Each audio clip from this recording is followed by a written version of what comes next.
मैं regular gym करती हूँ। वर्कआउट के बाद मुझे अक्सर मसल पेन, नेक पेन और बॉडी स्टिफनेस होती थी। साथ में माइग्रेन की प्रॉब्लम भी काफी परेशान करती थी। मैंने बहुत सारी मेडिसिन भी ट्राई किए, लेकिन मुझे कोई खास रिलीफ नहीं मिला। फिर किसी ने मुझे फियोनिक्स चिरोपेट्रिक एंड रिफ्लेक्सोलॉजी सेंटर के बारे में बताया। मैं यहाँ आई और डॉक्टर अरुण कुमार साहू से कंसल्ट किए। ट्रीटमेंट के बाद मुझे काफी राहत महसूस हुआ।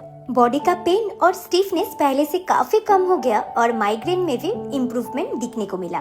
अगर आप भी back pain, neck pain, joint pain, sports injury या मसल पेन से परेशान हैं, तो एक बार फियोनिक्स चिरोपेट्रिक एंड रिफ्लेक्सोलॉजी सेंटर जरूर विजिट कीजिए। हो सकता है ये आपके लिए भी एक अच्छा ऑप्शन हो। और तबीयत भी बहुत अच्छा लग रहा है पहले से। नहीं, पेन कुछ पेन ही नहीं हो रहा है। मेरा बहुत पेन था उससे पहले भी, अब जब कर रहे थे পেন ही नहीं है अभी।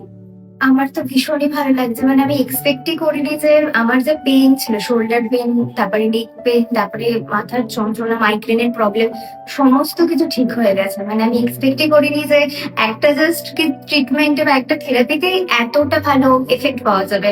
তাহলে নেক্সট আরো যে থেরাপি আছে ওগুলো নিলে তো পুরোটাই ঠিক হয়ে যাবে। ওষুধ খাবি না থেরাপি নিবি? অবশ্যই না, ওষুধ খেলে একটার পর একটা খেতেই হবে। এই থেরাপিটাই বেস্ট। আপনারা কিন্তু কন্ট্যাক্ট করে নিচের দেওয়া এই নম্বরে।